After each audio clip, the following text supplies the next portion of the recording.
Bonjour mon frère, bonjour ma soeur, j'espère que vous allez bien. Nous sommes encore aujourd'hui en ce 22 mars ensemble pour notre café matinal. Je rends grâce à Dieu encore une fois pour les témoignages qui ont déferlé. Quelle puissance qu'il y a encore eu hier dans la méditation avec notre prophétesse Karine qui nous a... Waouh!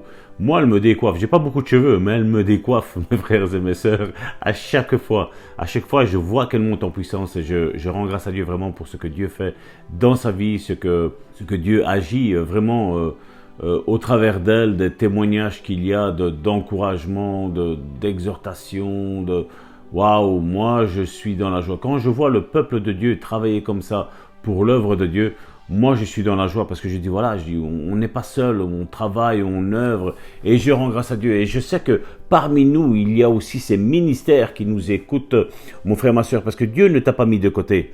Non, Dieu ne fait pas d'acceptation. Non, Dieu veut travailler avec tout un chacun. Comme je dis, moi je rends grâce à Dieu pour ce que Dieu fait dans la vie de mon épouse, dans la vie de mes enfants, dans la vie des membres de notre église aussi, parce qu'il y a aussi ces ministères qui sont là.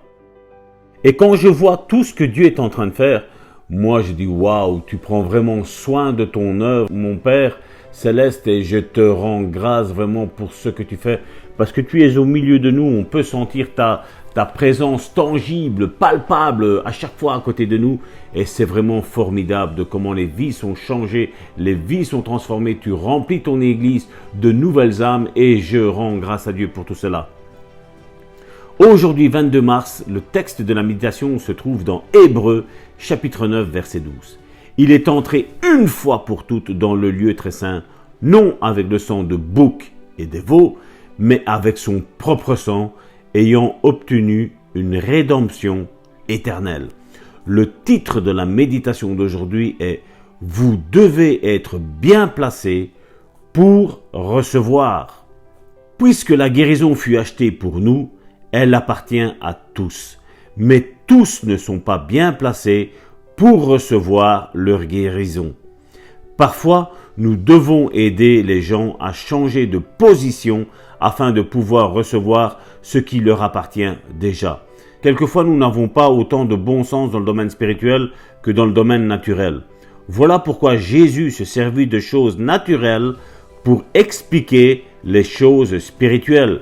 Parfois, on a l'impression que si quelque chose nous appartient dans le domaine spirituel, cela va nous tomber dessus automatiquement, bien que les choses ne nous tombent pas dessus automatiquement dans le domaine naturel.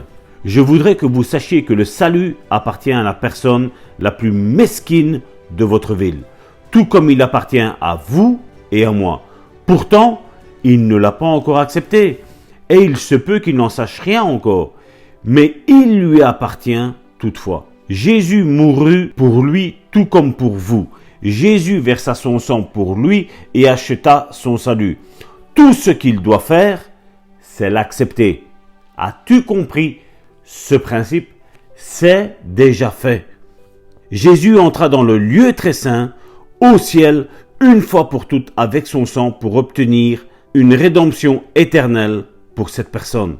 Si le salut appartient à tous, pourquoi ne lui tombe-t-il pas dessus? Soit parce qu'il n'en sait rien, soit parce qu'il n'en est pas conscient, mais n'accepte pas encore ce qui lui fut procuré. Lors de notre salut, toutes les bénédictions de Dieu tombèrent-elles sur nous automatiquement? Non! Nous dûmes découvrir ce qui nous appartient et ensuite le recevoir. Oui, le recevoir. Nous devons comprendre ces choses, mon frère, ma soeur. Le salut a été donné une fois pour toutes à tous. Donc tous, normalement, nous devrions être sauvés. Mais tous, nous ne sommes pas sauvés. Seront sauvés ceux qui l'acceptent. Seront sauvés tous ceux qui marcheront après l'avoir accepté en cette nouveauté de vie. Oui, encore une fois, la Bible dit même que la foi sans les œuvres est morte. Beaucoup aujourd'hui ont accepté Christ et vont dans une église, s'assiedent dimanche après dimanche et ne font rien d'autre que ça. La Bible nous dit que la foi sans les œuvres est morte. Ont-ils accepté le salut? Oui, ils l'ont accepté. Mais sont-ils sauvés? Non, parce qu'au final, qu'est-ce qui s'est passé? Leurs œuvres font que leur foi meurt, elle s'éteint. Et donc il y a des choses à faire, mon frère, ma soeur. Oui, tout a été accompli, comme je dis, pour le salut. Tout a été accompli. Mais nous avons notre part à faire, mon frère, ma soeur. Si tu es sauvé, ben, tu vas te rendre à l'église. Ou alors tu vas créer une église. Tu vas peut-être nous contacter pour avoir peut-être notre manteau. Cet appel sur ta vie. On pourra prier pour toi, mon frère, ma soeur. Parce que oui, nous avons un ministère apostolique, nous avons. Nous croyons que l'église doit se multiplier, mon frère, ma soeur. Oui, nous croyons en cela. Oui, nous croyons que ce n'est pas facile. Oui, nous croyons. Mais nous savons que toute chose est possible à celui qui croit. Et ça, c'est le plus important, mon frère, ma soeur. Et il faut se saisir de ces vérités, mon frère, ma soeur. Alors pour aujourd'hui, comme je ressens que... Asseyez-vous. Asseyez-vous, ne faites rien. Parce qu'aujourd'hui, notre sœur Karine va nous décoiffer encore. Elle va nous décoiffer avec ses prophéties, avec son prophétique, son côté, son ministère prophétique qu'elle a. Elle va nous changer, elle va nous chambouler, elle va nous bouleverser au nom puissant de Jésus-Christ. Amen, amen. Oh Seigneur Jésus, béni soit ton nom. Louange et gloire à toi. Encore merci pour ce nouveau jour que nous pouvons passer, Seigneur, en ta compagnie, pour cette nouvelle matinée, cette nouvelle journée qui s'ouvre devant nos pas. Seigneur, merci. Nous voulons encore t'adresser cette bonne déclaration pour ce jour. Mes bien-aimés, accompagnez-moi encore une fois dans cette déclaration pour votre propre vie. C'est par le sang de Jésus que le salut est venu à tous. Et tout comme j'ai reçu le salut, le pardon de mes péchés, je reçois maintenant ma guérison. Je la reçois maintenant au nom puissant de Jésus-Christ. J'accepte ce que Jésus a déjà pourvu pour moi. Il l'a déjà fait et je l'accepte maintenant. Si je n'ai pas réussi jusqu'à ce jour à l'accepter dans les profondeurs de mon cœur, aujourd'hui, je décide de faire descendre cette vérité dans mon cœur, dans mon âme et dans mon esprit. Rien ne s'opposera à cette vérité. Jésus a déjà payé le prix de ma guérison. Maintenant, je veux que mon âme se ligue de mon côté. Je veux que mon âme en soit persuadée aussi. Et je fais descendre cette vérité. Jésus a déjà payé le prix. Ma guérison est entre ses mains. Elle est pour moi. Il me tend les mains et je veux l'accepter. Je veux la recevoir aujourd'hui. Et mon corps aussi acceptera de recevoir cette guérison. Au nom de Jésus-Christ, Seigneur, je veux recevoir tes bénédictions éternelles. Seigneur, tu n'as pas payé ce prix inutilement. Tu ne l'as pas payé inutilement. Ton sang n'a pas été versé inutilement. Moi, j'accepte ta guérison. J'accepte ton sacrifice pour ma vie, non seulement pour mon salut, pour le pardon de mes péchés, mais aussi pour la guérison de ma maladie, pour la guérison de mes infirmités. Oh Seigneur, sois glorifié dans ma vie, sois glorifié dans mon âme, sois glorifié dans mon esprit, sois glorifié dans mon corps. Prends toute la place. Seigneur, établis ta demeure éternelle en moi.